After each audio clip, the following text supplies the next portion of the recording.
भी हैं और विद्यावान भी हैं। विद्या ददाति विनयम के प्रतिमूर्ति भी हैं।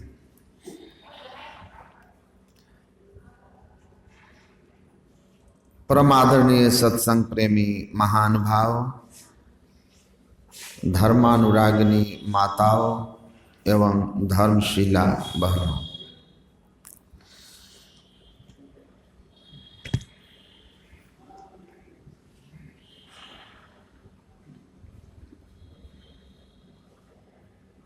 पूज्यपाद महर्षि संत सेवी परमहंस जी महाराज परमाराध्य सदगुरु महाराज के जयंती के अवसर पर प्रवचन करते हुए कहने की कृपा की कि जयंती किनका मनाया जाता है और जयंती का अर्थ होता क्या है। वो कहते हैं जयंती शब्द जयंत का स्त्रीलिंग है।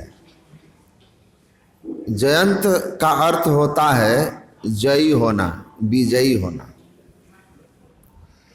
पहले राजा महाराजा जब विजय प्राप्त करते थे तो उस विजय को विशेष विजय को स्मरण करने के लिए जयंती समारोह आयोजित करते थे। जैसे हमारे देश में कारगिल जयंती होती है ना, तो राजा महाराजा जयंती समारोह करते, अपनी विशेष विजय का हर्षोल्लास पूर्वक स्मरण करते थे। तो कहते हैं कि संत लोग जो होते हैं इनकी जो जयंती मनाई जाती है तो संत क्या जीते हुए होते हैं, संत किस पर विजय प्राप्त करते हैं।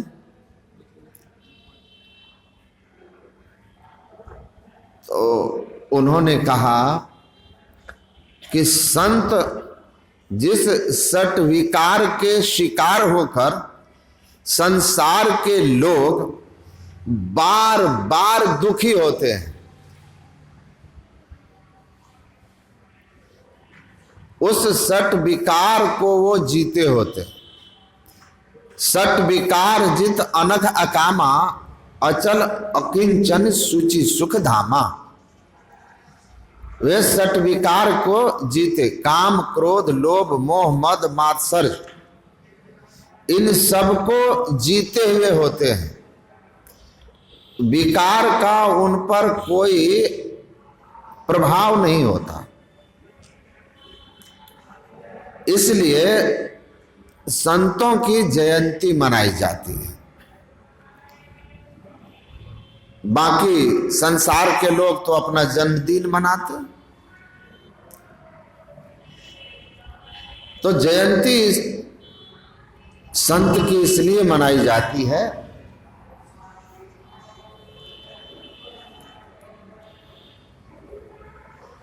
हम लोग आज ऐसे ही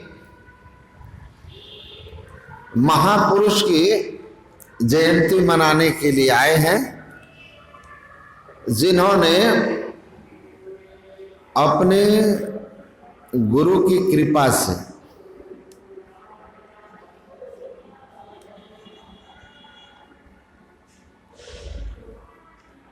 अपने आप को इस योग्य बनाए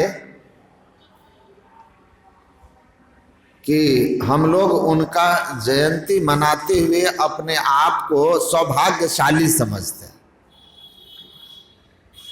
देखिए, संत सुकरात हुए, एक बगीचे में यात्रा के क्रम में विश्राम कर रहे थे। उनके शिष्य लोग आसपास से लकड़ियों को एकत्रित कर भोजन की व्यवस्था कर रहे थे। एक ज्योतिषी गुजर रहे थे। ज्योतिषी गुजर रहे थे तो ज्योतिषी ने कहा उनके शिष्यों से कि ऊंचा आसन लगा करके ये कौन बैठा हुआ है। तो उनके शिष्यों ने कहा कि ये हमारे गुरु महाराज। ज्योतिषी कहता है कि देखो जी, तुम लोग बहुत बड़े धोखे में हो, बहुत बड़े धोखे में हो। तुमको ज्ञात नहीं है यह आदमी ठीक नहीं है। मुझे ज्योतिष विद्या का पूरा ज्ञान है। मेरी विद्या धोखा नहीं खा सकती। सुकरात देखने में काले कुलूटे नाटे कद के थे। कहा कि देखो, ज्योतिष विद्या मेरी कभी असफल नहीं है। इस आदमी के छोटे छोटे पैर, जिनमें छोटी छोटी मुड़ी हुई उंगलियां हैं, यह आदमी बहुत बड़ा विश्वासघाती है। यह लक्षण है। ज्योतिष विद्या में ऐसे पैर वाले विश्वासघाती होते हैं। इसके नाक ठिगने हैं। ये भीतर से बहुत क्रोधी है, बहुत क्रोधी है यह। और एक बात बता दूं, दोनों तरफ से बीच में इसकी ललाट का कुछ हिस्सा उठा हुआ है। और ऐसे लोग बहुत बड़े कपटी होते हैं। ये कपटी भी है, क्रोधी भी है और विश्वासघाती भी है। इसके कपट में तुम लोग फंस गए हो। इसलिए तुम लोग जितना जल्दी हो इसका संग छोड़ के भाग जाओ।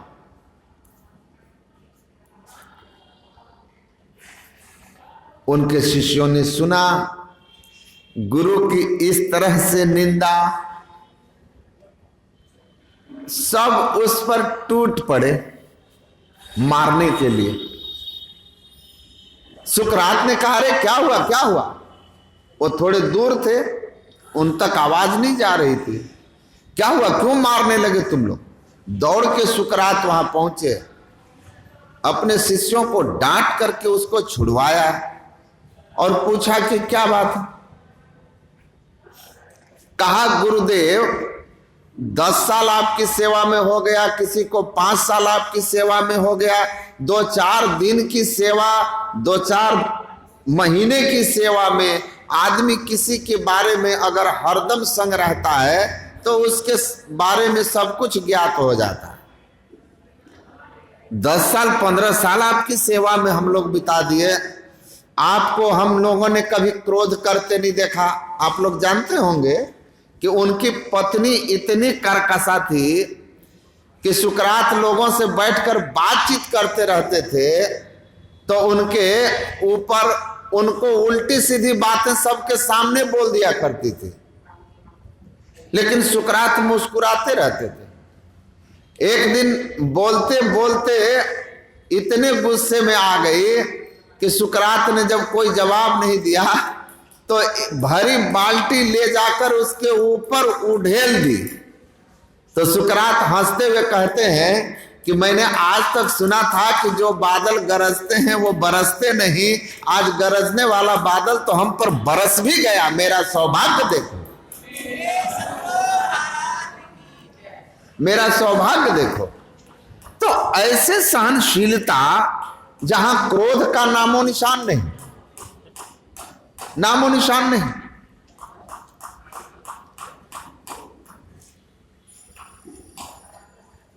महाराज कपट तो है ही नहीं, काम तो है ही नहीं, क्रोध तो है ही नहीं, और विश्वासघात या क्या करेंगे हमसे? है क्या मेरे पास इनको देने के लिए? इतना दिनों में इन्होंने जो दिया, उसके सामने मेरे पास ऐसा क्या है जिसको लेने के लिए ये हमसे विश्वासघात करेंगे? हम तो सब विरक्त वैरागी इन्हीं की कृपा से खाते पीते रहते हैं। तो गुरुदेव इतने समय तक हो गया, आपकी महिमा को हम लोगों ने ठीक से देखा है, और ये आपको इस तरह से कह रहा है कि इसके पैर बता रहे हैं कि ये विश्वासघाती है, तो नाक ठीकने, इनके क्रोधी होने, मस्तक का ऊंचा हुआ भाग इसके कपटी होने, कामी होने, सारा दोष दुर्गुण आपने कह रहा। संत सुकरात ने कहा कि तुम लोग इससे लड़ो मत, ही इज राइट। ये जो ज्योतिष है बिल्कुल सही कह रहा है, सब कुछ सही कह रहा है। क्यों सही कह रहा है? कहा कि ज्योतिष विद्या जहां तक जानती है वहां तक ये सही कह रहा है। मैं ऐसा ही था, by birth I was as he was talking to, but he is unable to find out the grace of Guru, the importance of the grace of Guru। ये सही कह रहा है, ये सारे लक्षण मुझ में थे जब मैं जन्म लिया था पूर्व के संस्कार के कारण, लेकिन संत सदगुरु की कृपा को यह नहीं समझ पा रहा, ज्योतिष सदगुरु की कृपा को नहीं पकड़ पाता। गुरु की कृपा से मैंने उन सब दोष दुर्गुणों को हमेशा के लिए समाप्त कर दिया। अब जली हुई रस्सी में रस्सी दिख रही है, लेकिन उसमें बांधने की शक्ति समाप्त हो चुकी। उसी तरह हमारे बाहरी शरीर के जो बनावट है वो वैसा ही है, लेकिन भीतर से गुरु कृपा से मैं सट विकार जित हो गया हूं, सद्विकार जीत हो गया हूं। तो संत सदगुरु जो ऐसे संस्कारों के साथ जन्म लेते हैं, उनके अंदर के दोष दुर्गुण को खत्म कर देते हैं। और जिस महापुरुष की जयंती मनाने आए हैं, उनकी सहनशीलता सबको प्रत्यक्ष है। कैसे सहनशील थे।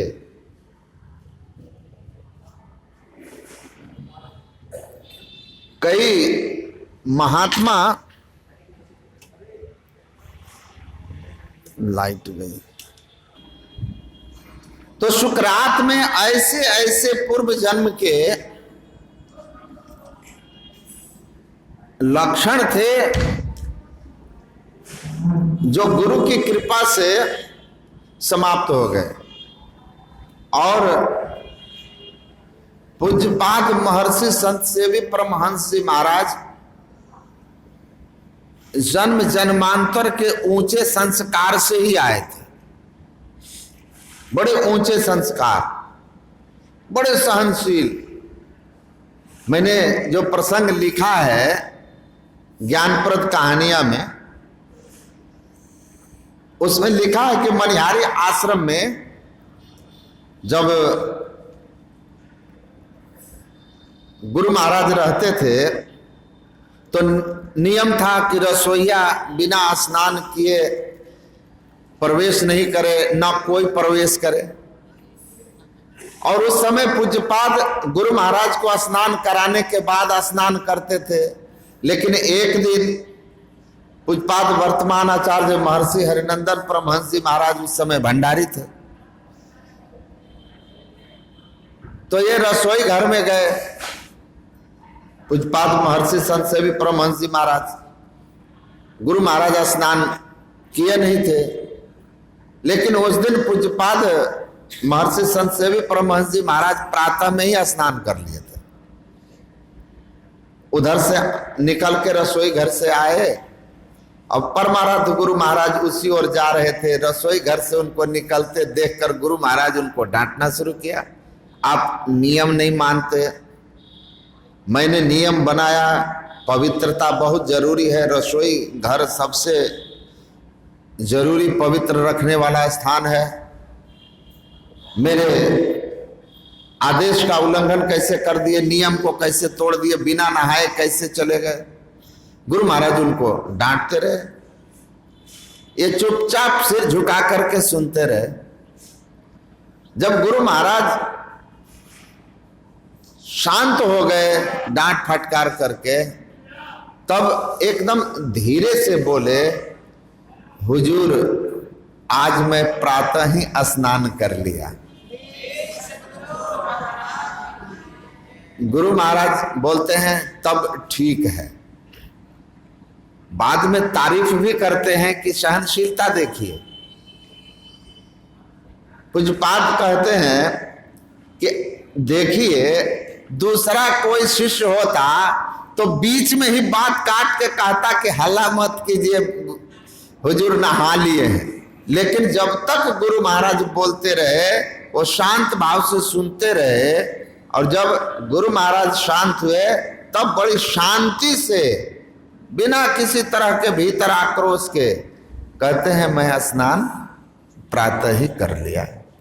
तो आप सोचिए कि शुक्रात जिनके अंदर इतना कुछ था, वो कहते हैं कि गुरु की कृपा, उनकी सेवा से मैं अपने अंदर के उन विकारों को नियंत्रित किया, उनको जीत लिया। वो देख नहीं पा रहे ज्योतिषी, इसीलिए उसको मारो मत, वो अपने जगह ठीक है, मैं गुरु कृपा से अपने जगह ठीक हूं। तो ऐसी जिनका संस्कार रहा और ऐसे संत सदगुरु के शरण में आए और समर्पण भाव से सेवा किए। कैसी सेवा? एक निष्ठ सेवा। कहा ना भगवान शंकर ने, गुरुर देवो गुरुर धर्मो गुरु निष्ठा परम तपः। हे देवी, गुरु ही देव है, भगवान ईश्वर गुरु ही है, गुरु ही हमारा, गुरु सेवा ही हमारा सबसे बड़ा धर्म है, और गुरु निष्ठा ही परम तप है। गुरु में पूर्ण निष्ठा होना हमारा परम तप है। परमाराध्य सदगुरु महाराज के लगभग 40 वर्षों की सेवा में कभी कोई त्रुटि नहीं हुई, कभी कोई सेवा में त्रुटि नहीं हुई। और परमाराध्य सदगुरु महाराज के प्रति जो निष्ठा थी, वो स्वयं कहा करते थे कि गुरु महाराज की सेवा में जब मैं आया 1946 ईस्वी में, तब से लेकर के जून 1985 जब तक गुरु महाराज का पार्थिव शरीर संसार में रहा, मैं उनके सानिध्य में, उनकी सेवा में रहा। लेकिन कभी भी मुझे गुरु महाराज के पूर्ण होने पर हमारे भीतर एक रत्ती भी कभी संशय संदेह नहीं हुआ। और शिष्य को जब गुरु के प्रति कोई संशय संदेह नहीं होगा, तभी शिष्य का गुरु के प्रति श्रद्धा और एक निष्ठता आएगी। और उन्हीं के शब्दों में, जो एक गुरु पर, जो एक इष्ट पर एक निष्ठ रहते हैं, उनका कभी कोई अनिष्ट नहीं कर सकता।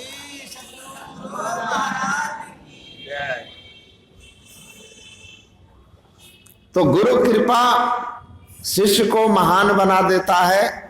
और शिष्य की पात्रता क्या है? जो पात्रता हम लोगों को सीखनी है। हमारे गुरु महाराज लंबे थे, नाटे थे, गोरे थे। गुरु महाराज कहते हैं इन बातों की चर्चा करना जयंती का उद्देश्य नहीं है।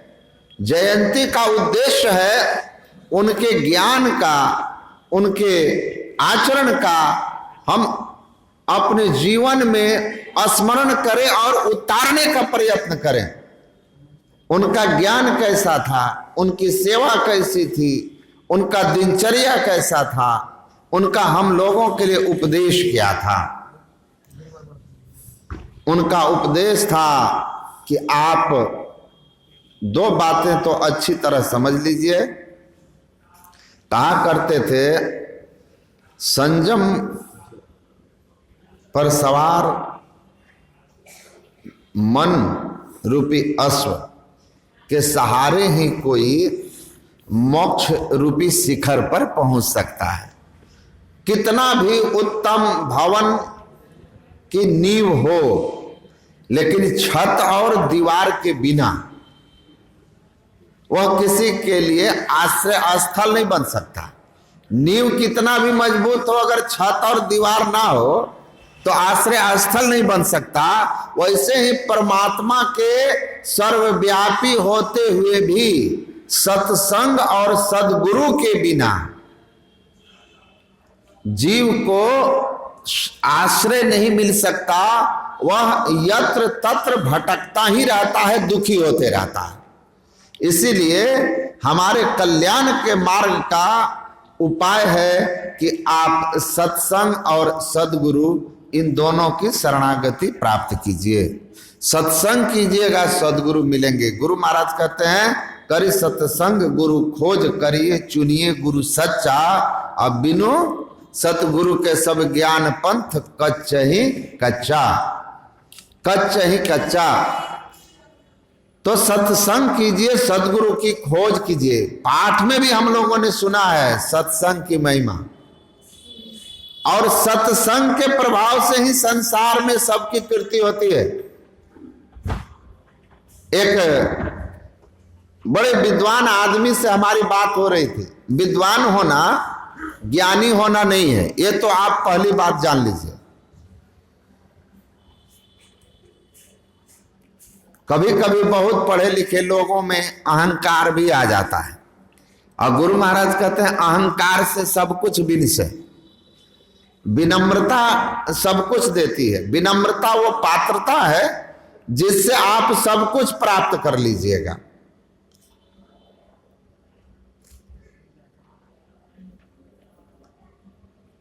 मेरी उनसे किसी विषय पर बात हो रही थी, तो उन्होंने कहा कि देखिए, ये साधु महात्मा, ये ईश्वर, ये भक्ति, इन सब बातों में मेरी रुचि नहीं है।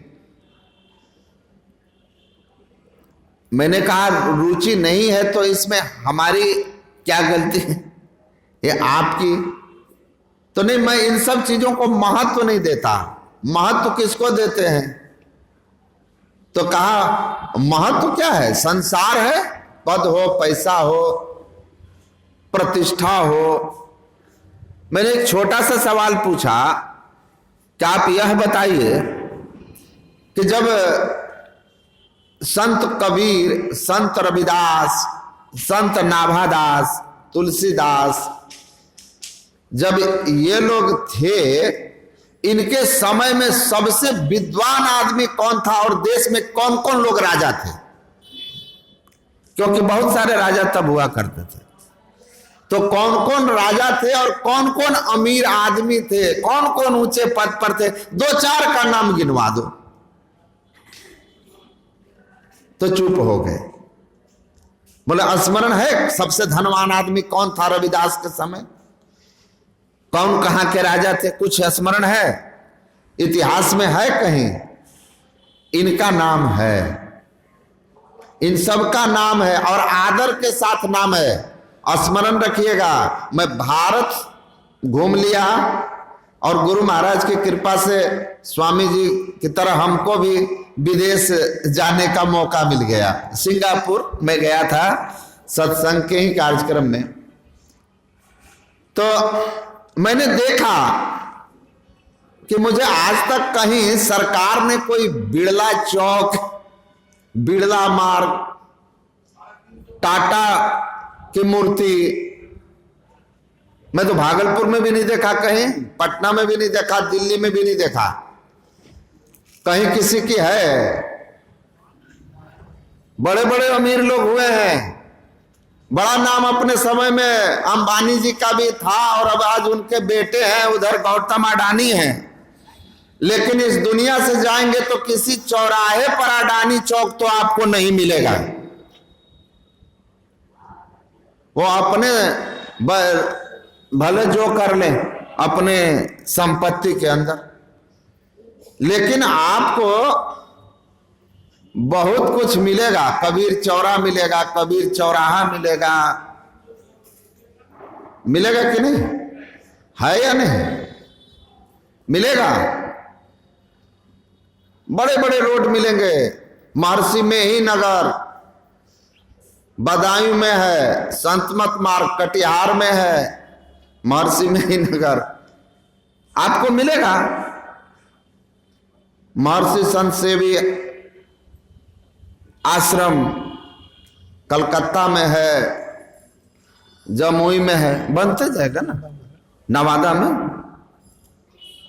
आगे नगर और महल भी होगा। तो सत्संग की महिमा है ये, सब कुछ मिलता है। इसके जैसा संसार में कुछ है ही नहीं। सत्संग और सदगुरु जीवन में आ जाए, सब कुछ मिल जाए। सत्संग गति नित्य कीजिए, मति होय निर्मल सार रे, रुचि प्राणपति सो उपजे, मति प्राण रुचि प्राणपति सो उपजे, सुख लहई अति ही अपार रे। अपार सुख मिलेगा और दुनिया में जस कीर्ति सब हो जाएगी।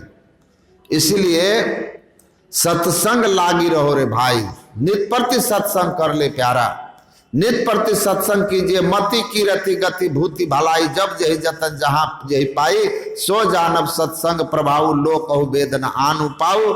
सत्संग करने से अच्छी बुद्धि, सदगति, मति, धन, वैभव, ऐश्वर्य, जस कीर्ति सब कुछ मिल जाता है। और सत्संग करते हुए गुरु के आदेश और उपदेश में जो अपने को रख लिया, अपने आप को मिट्टी की तरह कुम्हार के हाथों में जो सौंप दिया, वो शिष्य तो ऐसा चाहिए जैसे माटी मोए आपा सौंपी कुम्हार को, जो कछु होए तो होए। ऐसे ही गुरु के हाथों में अपने को समर्पित कर देने वाला, पाखंड और अहंकार तजी निष्कपट हो और दीन हो, इस तरह से जिन्होंने सेवा की, और इस सेवा का फल क्या हुआ, निष्ठावान होकर एक चित्त होकर गुरु की सेवा करने का फल मिला। तो गुरु मुख होए, गुरु आज्ञा वर्ते, और गुरु वर्ती एक छिन में तरते आनंद। गुरु अंगद साहब कहते हैं, सच्चा गुरुमुख वही है जो अपने आप को गुरु की आज्ञा में हर पल रखता है, और जो अपने आप को गुरु की आज्ञा में हर पल रखने की योग्यता और पात्रता प्राप्त कर लेता है, गुरु कृपा से एक क्षण में मुक्ति को प्राप्त कर लेता है। और ऐसे ही गुरु आज्ञा में अपने आप को समर्पित करके, गुरु की कृपा से अपना उद्धार करके, और जगत कल्याण के लिए जिन्होंने अपने जीवन का 87 वर्ष जब तक इस धराधाम पर रहे, लोक हित में, लोक कल्याण में और बहुतों के उद्धार अपने यौगिक बल से किया, अपने ज्ञान उपदेश से भटके हुए लोगों को सन्मार्ग दिखाया, ऐसे महान संत की आज हम लोग जयंती उनके स्मरण में यहाँ पर मना रहे हैं। हम लोग, मैं उनके श्री चरणों में अपनी श्रद्धा सुमन अर्पित करता हूँ। बोलिए श्री सद्गुरु महाराज की जय।